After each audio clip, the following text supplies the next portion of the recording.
Hello everyone, this is Hiran Khandakar from Uddipak IELTS, and in this lesson we are going to learn some of the cool vocabularies that will take your lexical resource to the next level. So without further ado, let's get started. So আমি বাংলাই বলবো, ঠিক আছে? বাংলায় আপনাদের বুঝতে সুবিধা হয়, আমারও বোঝাতে সুবিধা হয়, কারণ হচ্ছে আমরা বাংলা ভাষাভাষী, ঠিক আছে? তো দেখি আমরা কিভাবে এই ভোকাবুলারিগুলো আমরা আয়ত্ত করতে পারি। আমি ওই র্যান্ডম ভোকাবুলারি শিখাবো না, আমি ভোকাবুলারি শেখাবো একটা প্যারাগ্রাফ থেকে, ঠিক আছে? ভেঙে ভেঙে বুঝিয়ে দিব। তো প্রথমে দেখেন, প্রথমে কি আছে? আর্কিওলজিস্ট। আর্কিওলজিস্ট মানে কি? যারা হচ্ছে পুরনো জিনিস নিয়ে পড়াশোনা করে, পুরনো জিনিস নিয়ে রিসার্চ করে, মানে হচ্ছে প্রত্নতত্ত্ববিদ, আর্কিওলজিস্ট, ঠিক আছে? পুরনো ধ্বংসাবশেষ নিয়ে যারা রিসার্চ করে তাদেরকে বলে আর্কিওলজিস্ট, ঠিক আছে? ক্লিয়ার। এরপরে বিলিভ, বিশ্বাস করা। ইংল্যান্ডের মোস্ট আইকনিক প্রিহিস্টোরিক। আইকনিক মানে কি? আইকনিক শব্দটার মানে কি? কে বলবে? আইকনিক মানে হচ্ছে এমন একটা কিছু যেটা হচ্ছে লিজেন্ডারি, যেমন সাকিব আল হাসান, বা উনি কন্ট্রোভার্সিয়াল, অন্য কেউ থাকে, যেমন অনেকে থাকে না, যেমন আইকনিক ক্রিকেটার, আইকনিক পলিটিশিয়ান, এমন থাকে না, যারা হচ্ছে যাদের কন্ট্রিবিউশন অনেক বেশি এই ফিল্ডে, ঠিক আছে? তাদেরকে বলে আইকনিক। এরপরে আছে কি? প্রিহিস্টোরিক কি? প্রাগৈতিহাসিক ডাইনোসর, মানে প্রিহিস্টোরিক, যখন হচ্ছে হিস্ট্রি ফর্মালি লেখা শুরু হয় না, ঠিক আছে? ওগুলাকে বলে প্রিহিস্টোরিক। তো প্রিহিস্টোরিক মানে প্রাগৈতিহাসিক। রুইন মানে কি?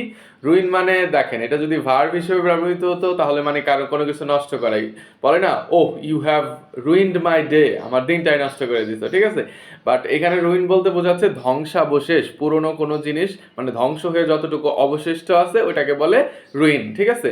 ওয়াজ বিল্ড, নির্মাণ করা হয়েছিল। বিল্ডের প্যাসিভ ফর্ম হচ্ছে বিল্ড, নির্মাণ করা হয়েছিল। ইন সেভারাল স্টেজেস, সেভারাল মানে বিভিন্ন, কয়েক, ঠিক আছে?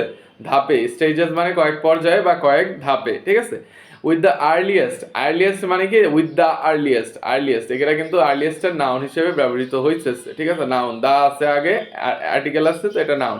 আর্লিয়েস্ট মানে কি? আগেরটা, প্রথমটা, শুরুর দিকেরটা। কনস্ট্রাক্ট মানে কনস্ট্রাক্ট করা, মানে নির্মাণ করা। যেমন আমরা সেন্টেন্স কনস্ট্রাক্ট করি, ঘরবাড়ি কনস্ট্রাক্ট করি, তাই না? শুরুর দিকে কনস্ট্রাক্ট করা হয়েছিল 5000 অর মোর ইয়ার্স এগো, 5000 বা তার চাইতেও অনেক বছর আগে। প্রথম কি হইতেছে? নিওলিথিক মানে কি? নিও শব্দটা অনেক জায়গায় পাবেন। নিও মানে হচ্ছে নতুন, মানে পুরনো কোনো জিনিস নতুন রূপে ফিরে আসাকে নিও বলে, ঠিক আছে? লিথিক মানে কি? লিথো থেকে আসছে। লিথো মানে হচ্ছে পাথর, লিথিক মানে হচ্ছে নিওলিথিক, নব্য প্রস্তর যুগ, ঠিক আছে? ব্রিটনস মানে হচ্ছে ব্রিটেনের যে নাগরিক তাদেরকে ব্রিটনস বলে, ঠিক আছে? এরপর কি আছে? Used primitive tools. প্রিমিটিভ মানে কি? প্রিমিটিভ মানে হচ্ছে আদিম, ঠিক আছে? মানে অত সফিস্টিকেটেড না। বর্তমানে যেমন আমাদের টুলস আছে, মোবাইল ফোন একটা টুল, তো এত সফিস্টিকেটেড ছিল না, বাট এটা প্রিমিটিভ টুল ছিল। কি ছিল? পাথরের ছিল বা কাঠের ছিল, এরকম, ঠিক আছে? Which may have been fashioned out. এখানে দেখেন আরেকটা সুন্দর ভোকাবুলারি হচ্ছে ফ্যাশনড আউট মানে হচ্ছে কোনো কিছুকে কার্ভ আউট করা, কোনো কিছুকে বানানো, ঠিক আছে? কোনো কিছু থেকে কোনো কিছু মানে তৈরি করা। যেমন হচ্ছে মাটি দিয়ে আমরা অনেক মৃৎশিল্প তৈরি করি, পাথর দিয়ে স্ট্যাচু বানায়, ঠিক আছে? এটাকে ফ্যাশনড আউট বলে। ডিয়ার মানে হরিণ। অ্যান্টলার্স মানে হচ্ছে ডিয়ারের মাথায় যে হরিণ থাকে না, শিং থাকে না, ওইটাকে বলে অ্যান্টলার্স, ঠিক আছে? টু ডিগ মানে কি? খনন করা, মাটি খুঁড়ে যেটা বের করে ওটাকে খনন করা বোঝায়। ডিগ মানে খনন করা। ম্যাসিভ মানে কি? বিশাল আকারে, ঠিক আছে? ম্যাসিভ মানে বিশাল আকারের। সার্কুলার মানে কি? সার্কেল থেকে সার্কুলার আসছে, সার্কেল মানে যে আমাকে যেটা বৃত্তটা দেখা যাচ্ছে, এটা গোল না, তো এটা সার্কুলার, এটা শেপটা সার্কুলার, ঠিক আছে? এটাকে বলে সার্কুলার, বৃত্তাকার। ডিচ মানে কি? ডিচ মানে হলো গর্ত। অ্যান্ড ব্যাংক মানে কিনারা, ঠিক আছে? ব্যাংক কিনারা। আমাদের ওই এই ব্যাংক না, টাকা রাখার ব্যাংক না, আর হেঞ্জ, ওই সেম জিনিস, গোল করে থাকে, ঠিক আছে? এটাই। ডিপ মানে কি? গভীর। পিটস মানে কি? পিটস মানে গর্ত। এখানে দেখেন ডিচ মানে গর্ত পাইলাম, এখানে আবার পিটস পাইতেছি, ঠিক আছে? দুইটাই কিন্তু গর্ত। ডেটিং ব্যাক মানে কি? ডেটিং ব্যাক মানে হলো কত আগের, এটা বোঝায়। ডেটিং ব্যাক মানে কত আগের। ডেটিং ব্যাক টু দ্যাট এরা মানে কি? যুগ, ঠিক আছে? ডেটিং ব্যাক টু দ্যাট এরা, ওই এরা, কথা বলতেছে, ঠিক আছে। অ্যান্ড লোকেটেড, লোকেটেড মানে কি, কোনো কিছু লোকেটেড বলতে বোঝায় কোথায় অবস্থিত, ঠিক আছে। উইদিন, এটার ভিতরে, উইদিন মানে এটার ভিতরে, উইদিন এটার মধ্যে, কি এর মধ্যে, দ্য সার্কেল, এই সার্কেলের মধ্যে, সার্কেলের যে কথাটা বলছিল এটা সার্কেলের মধ্যে। অ্যান্ড মে হ্যাভ ওয়ান্স, কোনো একটা সময় কি করছে, হেল্ড, হেল্ড মানে কি একটা কোনো কিছু রাখা, ঠিক আছে, হেল্ড, হোল্ড ধরে রাখা এরকমের।